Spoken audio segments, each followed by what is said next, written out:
जय श्री कृष्ण भक्तों कार्तिक मास में पड़ने वाली एकादशी को रमा एकादशी और रंभा एकादशी कहते हैं। रमा एकादशी से ही दिवाली का उत्सव आरंभ हो जाता है।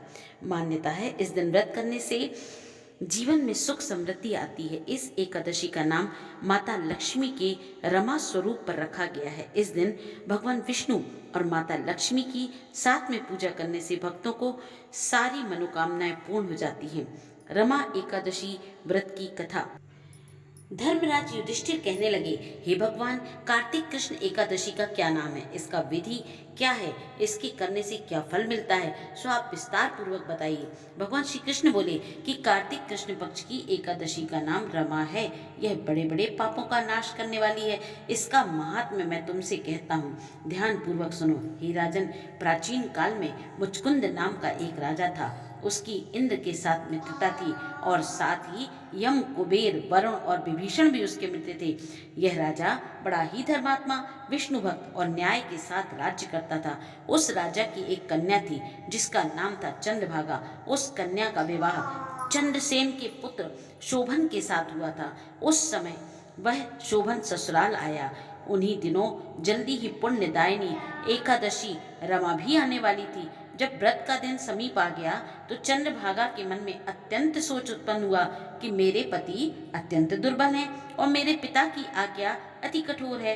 दशमी को राजा ने ढोल बजवाकर सारे राज्य में यह घोषणा करवा दी कि एकादशी को भोजन नहीं करना चाहिए। ढोल की घोषणा सुनते ही शोभन को अत्यंत चिंता हुई और अपनी पत्नी से कहा, हे प्रिय, आप क्या करना चाहिए? मैं किसी प्रकार भी भूख सहन नहीं कर सकूंगा।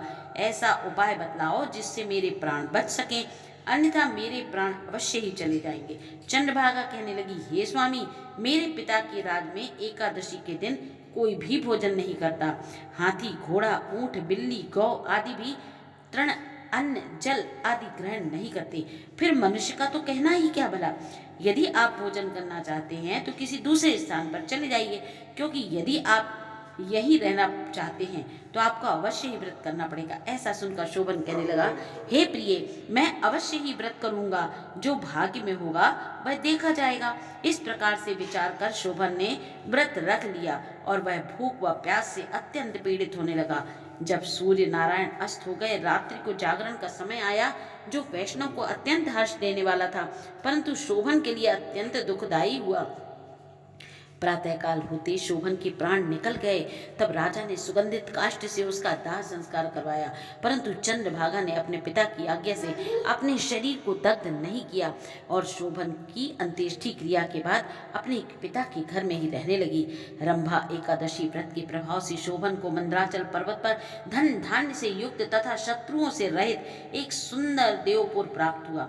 वह अत्यंत सुंदर रत्न और वैदुर्य मणि जटित स्वर्ण के खंभों पर निर्मित अनेक प्रकार की स्फटिक मणियों से सुशोभित भवन में बहुमूल्य वस्त्राभूषणों तथा छत्र व चंवर से विभूषित गंधर्व और अप्सराओं से युक्त सिंहासन पर आरूढ़ होकर शोभायमान होता था, मानो दूसरा इंद्र विराजमान हो।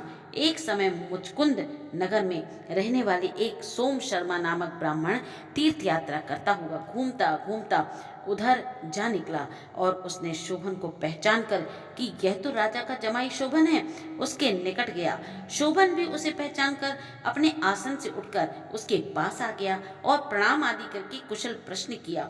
ब्राह्मण ने कहा, हे राजन, मुचकुंद और आपकी पत्नी कुशल से हैं, नगर में भी सब प्रकार से कुशल है, परंतु हे राजन, हमें आश्चर्य हो रहा है, आप अपना वृत्तांत कहिए। ऐसा सुनकर नगर में जो ना कभी देखा ना सुना, आपको कैसे प्राप्त हुआ?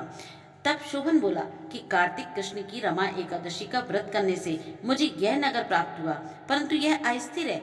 यह स्थिर हो जाए ऐसा उपाय कीजिए।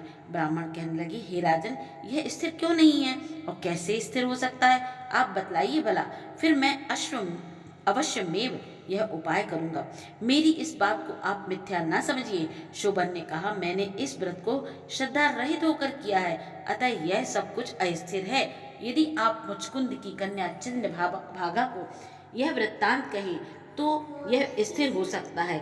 ऐसा सुनकर उस श्रेष्ठ ब्राह्मण ने अपने नगर लौटकर चंद्रभागा से सारा वृत्तांत कह सुनाया। ब्राह्मण के वचन सुनकर चंद्रभागा बड़ी प्रसन्नता से ब्राह्मण से कहने लगी, हे ब्राह्मण, यह सब बातें आपने प्रत्यक्ष देखी हैं या स्वप्न की बातें कर रहे हैं?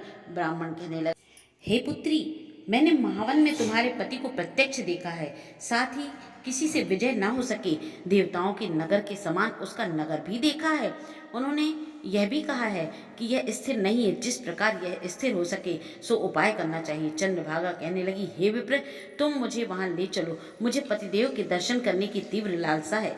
मैं अपने किए हुए पुण्य से उस नगर को स्थिर अवश्य बना दूंगी। आप ऐसा कार्य कीजिए जिससे उनका हमारा संयोग हो, क्योंकि वियोगी को मिला देना ही महान पुण्य का कर्म होता है। सोम शर्मा यह बात सुनकर चंद्रभागा को लेकर मंदराचल पर्वत के समीप वामदेव ऋषि के आश्रम पर गया। वामदेव जी ने सारी बात सुनकर वेद मंत्रों उच्चारण से चंद्रभागा का अभिषेक किया। तब ऋषि के मंत्र के प्रभाव और एकादशी के व्रत के प्रभाव से चंद्रभागा का शरीर दिव्य हो गया और वह दिव्य गति को प्राप्त हुई। इसके पश्चात बड़ी प्रसन्नता के साथ अपने पति के निकट गई। अपनी प्रिय पत्नी को आते देखकर शोभन अति प्रसन्न हुआ और उसे बुलाकर अपनी बाईं तरफ बिठा लिया। चंद्रभागा कहने लगी, हे प्राणनाथ, आप मेरे पुण्य को ग्रहण कीजिए। अपने पिता के घर जब मैं 8 वर्ष की थी तब से विधि पूर्वक एकादशी के व्रत को श्रद्धा पूर्वक करती आ रही हूँ।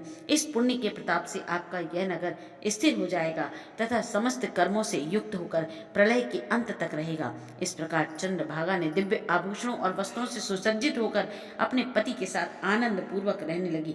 हे राजन, यह मैंने रमा एकादशी का महात्म्य कहा है। जो मनुष्य इस व्रत को करते हैं उनके ब्रह्म हत्यादि समस्त पाप नष्ट हो जाते हैं। कृष्ण पक्ष और शुक्ल पक्ष दोनों की एकादशियां समान हैं, इनमें कोई भी भेदभाव नहीं, दोनों समान फल देती हैं। जो मनुष्य इस महात्म्य को पढ़ते अथवा सुनते हैं वे समस्त पापों से छूटकर विष्णु लोक को प्राप्त होते हैं। जय श्री कृष्ण भक्तों।